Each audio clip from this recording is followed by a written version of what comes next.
और शाम को रोटी खानी भैया, इसका इंतजाम पहले करेंगे। और हमारे समाज की तो एक बड़ी समस्या ये भी कि पौवे का भी इंतजाम करना, तो वो और उसके लिए जद्दोजहद में लगा रहता है। सही बात है। हाँ, तो क्या है ये समाज की हजारों समस्याएं हैं जिनमें समाज जकड़ा हुआ है। और सबसे ज्यादा जो नशा करती है, सबसे ज्यादा जिसको कहते हैं अफीम के नशे से भी ज्यादा खतरनाक नशा है धर्म का नशा, जिसमें आप सब डूबे पड़े हैं। और डॉक्टर अम्बेडकर ने उसी से हटने के लिए कहा था, उसी से चिपके पड़े। बंदरिया का बच्चा मर जाता है लेकिन वो सड़ने के बाद भी उसकी खोखली को नहीं छोड़ती, जब तक दूसरा गर्भ धारण नहीं करती, लेके घूमती रहती है, बदबू मारती है, जबकि वो जिंदा नहीं होने वाला होता दोबारा। वैसे ही इस समाज का हाल है। हिंदू धर्म और इस धर्म को ऐसे जकड़े पड़ा है कि जैसे इसका भला ही नहीं होगा इसके बिना। और इसी की वजह से ये जातियों की वजह से अछूत दलित माना जाता है, नीच कहा जाता है, और इसी से चिपका पड़ा है। इसी की वजह से सदियों से पहले पीछे था और इसी की वजह से आज पीछे है। आपका भला करा किसी ने भी नहीं।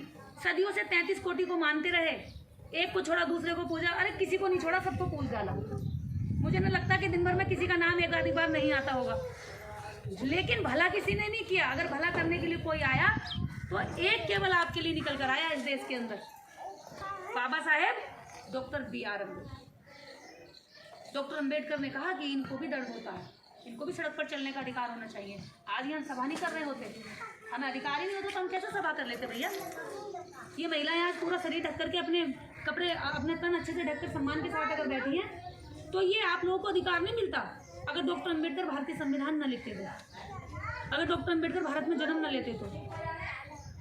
ये डॉक्टर अम्बेडकर की देन है कि आज यहाँ पर हम लोग सभा कर रहे हैं, आप लोग मुझे सुन रहे हैं और मैं बोल रही हूँ और कुर्सियों पर बैठे हैं, प्रधान जी बनकर बैठे हैं और हम वोट दे पा रहे हैं। वोट देने का अधिकार भी नहीं था हम लोग। वोट का अधिकार नहीं होता तो नेता आपकी गलियों में आते क्या? अब मान लो आपके पास वोट देने का अधिकार नहीं होता, नेता आपकी गलियों में आते? कोई आता? इन गलियों में, सड़कों में साफ सफाई करवा पाते आप किसी समस्या के लिए बोल पाते?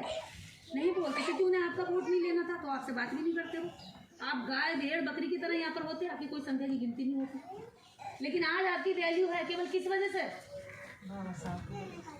वोट की वजह से। और इस वोट के अधिकार के लिए बाबा साहब डॉक्टर अम्बेडकर ने इतनी मेहनत की, इतनी कड़ी तपस्या की कि यदि आप उनको पढ़ेंगे तो आप रो बैठेंगे। उसकी वैल्यू आप लोगों ने कितनी सी लगाई? इतनी छोटी।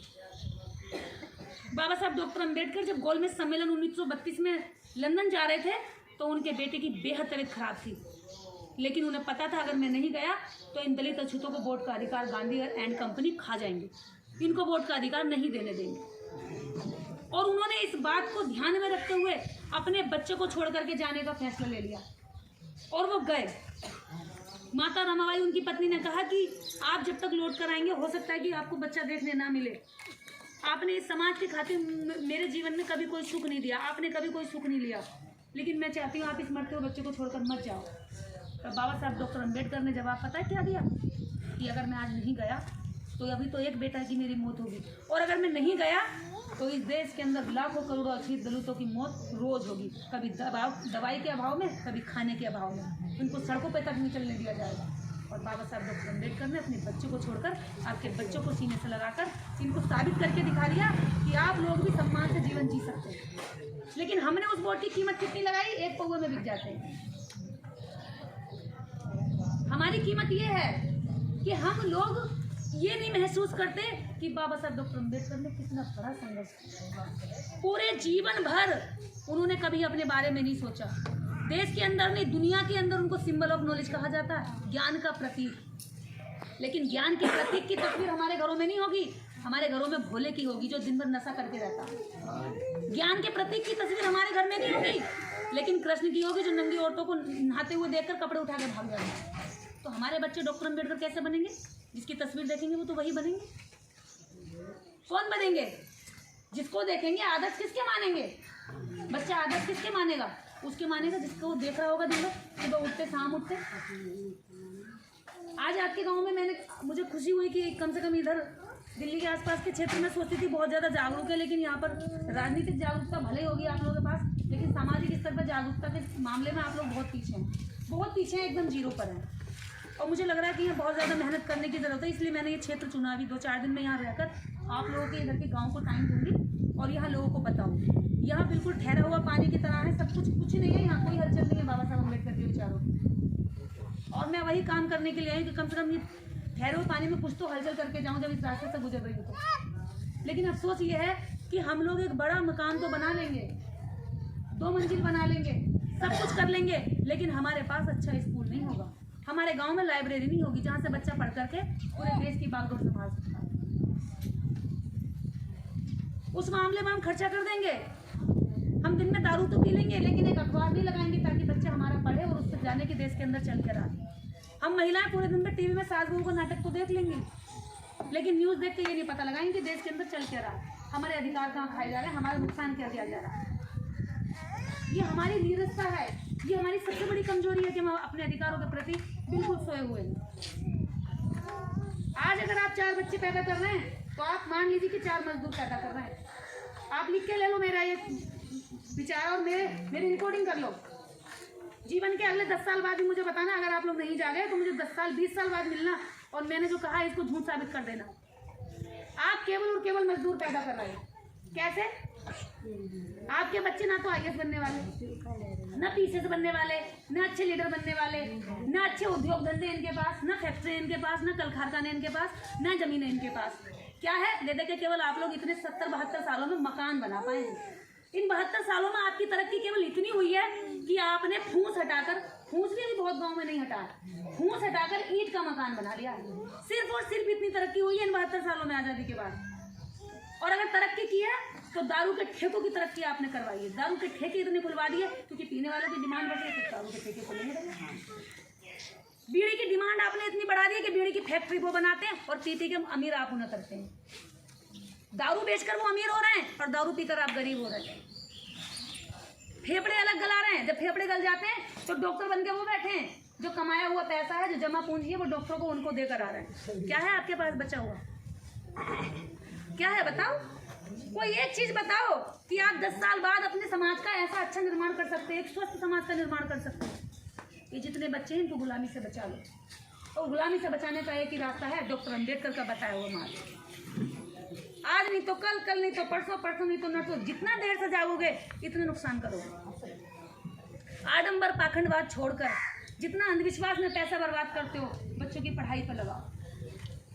ईवी रामास्वामी पेरियार ने कहा है कि हाथ का कटोरा अगर बेचना पड़े तो बेच दो, रोटी हाथ पर रख के खा लो, लेकिन जिस थाली में रोटी खाते हो ना वो थाली बेचनी पड़ जाए, बेच दो, पर बच्चे की किताब सबसे पहले ला दो।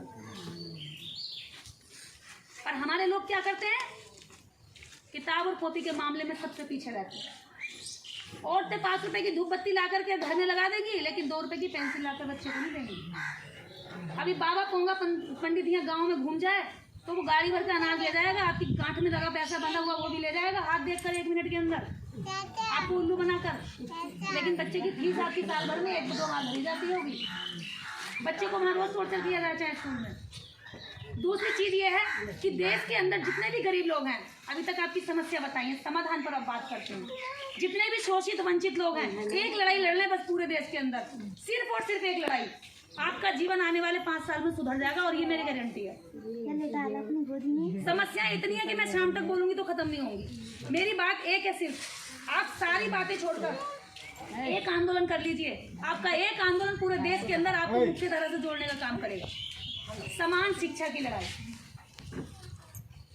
आप केवल एक आवाज में सारे लोग ये कहिए सरकार से कि हमें समान शिक्षा चाहिए, एक बैग, एक ड्रेस, एक स्कूल। अगर अमीर का बच्चा उस स्कूल में पढ़े तो गरीब का भी उसी में पढ़े। अगर अमीर का कोर्स ऐसा हो तो गरीब के बच्चे का कोर्स भी सेम वैसे ही। ऐसा नहीं कि आपका बच्चा कहाँ से कंप्यूटर पढ़ रहा है और मेरा बच्चा कहाँ से कबूतर पढ़ रहा है। आप कहाँ से कंप्यूटर दे दो एग्जाम में, बच्चा कंप्यूटर की बात जान के आया वो, मेरा पढ़ा नहीं कभी, तो मेरा कैसे एग्जाम में पास हो जाएगा? फेल होगा वो तो। आपका बच्चा हाथ से हेलीकॉप्टर पढ़ रहा है इंग्लिश मीडियम में, और मेरा बच्चा हाथ से हल पढ़ रहा है, तो उसका तो खेत में ही दिमाग रहेगा। और आपका हेलीकॉप्टर पढ़ रहा था, वो तो हेलीकॉप्टर उड़ाने के सपने देखेगा, हेलीकॉप्टर की जानकारी रखेगा। तो मेरा बच्चा आपके साथ एग्जाम कैसे फाइट कर सकता है? आप लोग केवल एक लड़ाई लड़ लो, ये मेरा आह्वान है आप लोगों से। आपकी गरीबी, आपकी गुलामी, आपकी जंजीरें सब टूट जाएंगी। आप दारू पी रहे हो, ये आपका सबसे बड़ा नुकसान है। मैं आपसे ये कहने नहीं आई कि आज के आज दारू छोड़ दो, लेकिन मेरे आज के लेक्चर से अगर एक आदमी ने भी दारू छोड़ी गाँव के अंदर, मैं समझूंगी कि मेरा इतनी दूर से यहाँ आना सफल हो गया। दारू आपके जीवन की सबसे बड़ी बर्बादी है। देश के अंदर सरकारों की सबसे पहली नीति यही है कि दलित बस्तियों की बगल में दारू के ठेके ज्यादा से ज्यादा हों और स्कूल, शिक्षा के मंदिर इनकी बस्तियों से ज्यादा दूर हो। शिक्षा जितनी दूर होगी और दारू जितने करीब होगी, ये इतनी जल्दी बर्बाद होगी। और अगर इसका उदाहरण देखना तो गांव-गांव में देख लो, आपकी बस्तियों के अगल बगल में ज्यादा दारू के ठेके होंगे। आपकी बस्तियों में ज्यादा ठेके होंगे, क्योंकि उन्हें पता है कि दारू यहाँ होगी और आपको पता है